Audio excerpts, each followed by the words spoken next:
Alright guys, so I know I was gonna say take you guys on a quick run with this when we got it done, but that fuel knock was just getting to me, so finally had it with it. And a buddy of mine had some injectors that were used, and he gave them to me so I could use them in the truck. This is the new crap that I got. This wasn't even torqued on.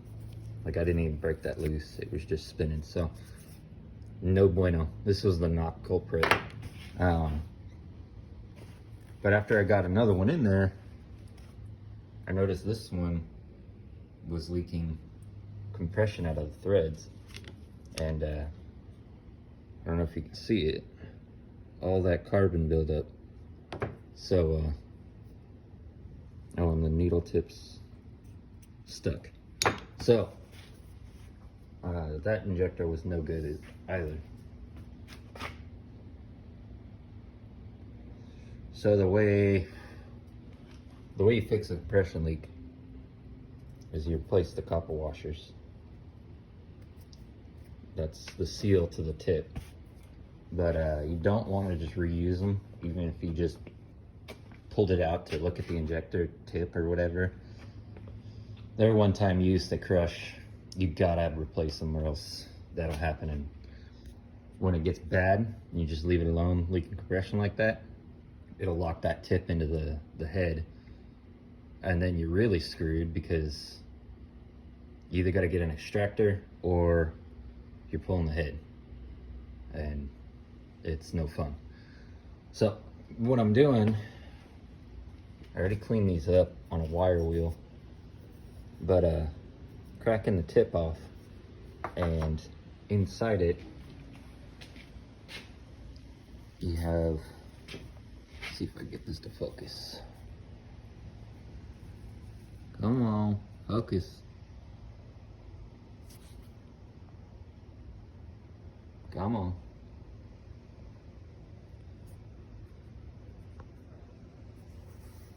So you have the tip, and in here is your pintle, and this is the nozzle tip assembly, and you have the locator like shim with a couple pins in it, and then here you have a spring with a tapered tip, and then it's shimmed down here.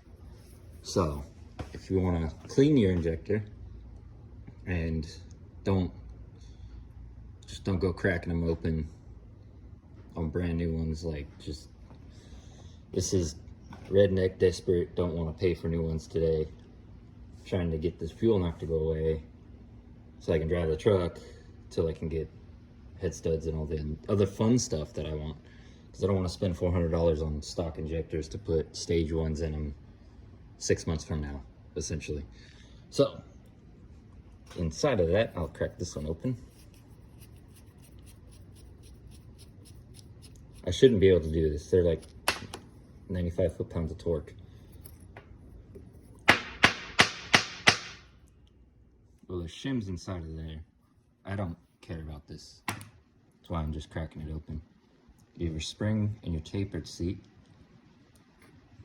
Here's the shim. So on the end of this, you've got 2 pin locations and your fuel feed.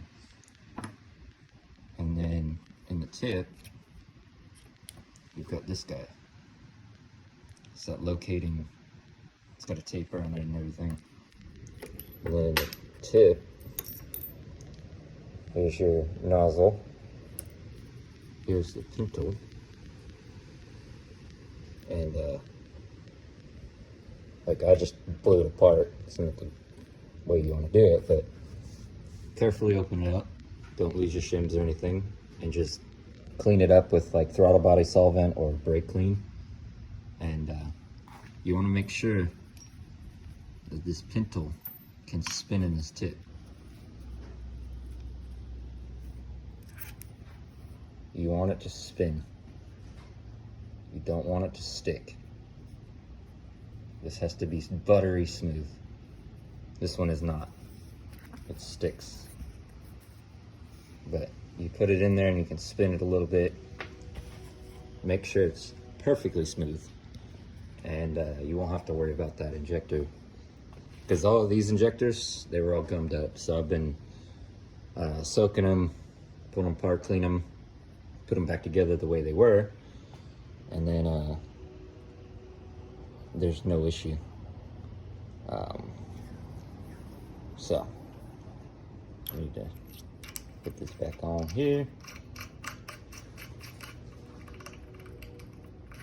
You want to make sure that the tip of the pintle is sitting inside of that, so they're both lined up. That way you don't have the injector hanging open or stay closed and you get yourself a dead miss. And that way you can kind of revitalize some old injectors to get you by for a little bit. And that's exactly what I'm doing. This isn't a fix. This is just a band-aid. The real fix will come eventually. I just don't want to pay for that right now. So the torque for these 75, I believe 75 foot-pounds. That's what I've been doing, is torquing them to 75.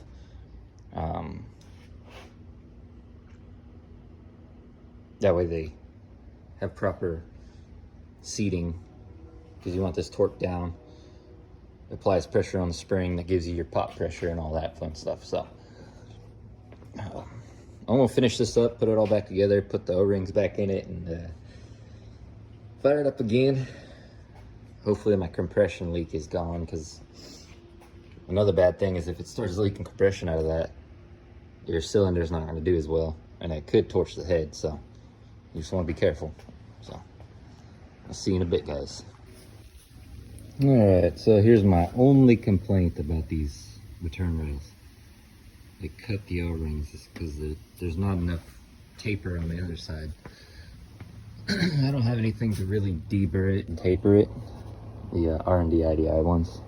But as far as the build quality and everything, they're fantastic. They just sometimes cut the O-rings. When I lubed the snot out of them, they still cut them. So I picked up this kit from Harbor Freight, and the A112 looks like, not the A112, what is it? The A111 is the size that fits pretty freaking good, and it comes with 10 of them. And I'm pretty happy with it. I normally buy the kits from Classic Diesel Designs, or if I can, Rust Repair, stuff like that. Those guys have great parts.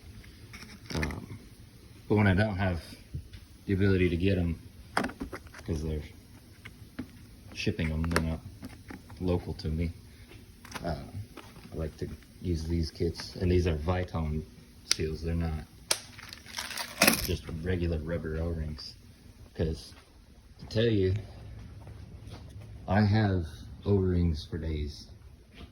The Belco, Caterpillar, Komatsu, whoever that brand is. I mean, these things are chocked full. I mean, I got O-rings. There's no shortage here. But I've noticed that if you do not have the Viton ones, they'll swell and cut, and they're a lot harder, more brittle. So go with the quality ones. Like I've got heavy equipment shit everywhere. I mean, I gotta pump out 500 gallons of oil. I got filters and lube everywhere. Random parts, EG stuff.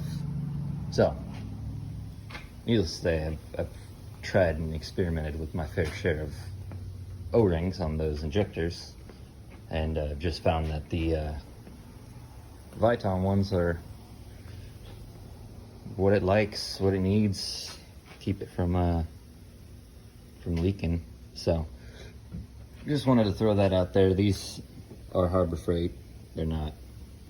These ones are classic diesel designs. These ones are really, really awesome, but I've cut them. So unfortunately, I think one survived. It looks like. Yeah.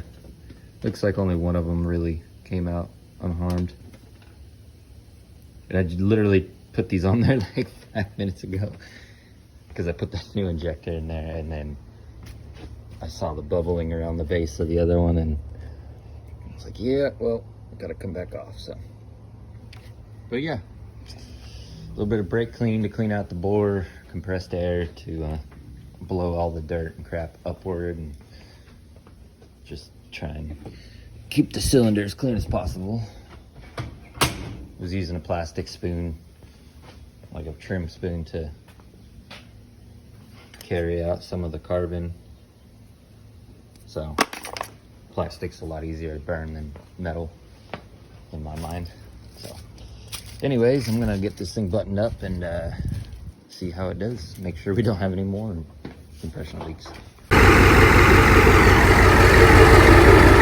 It's fucking cool.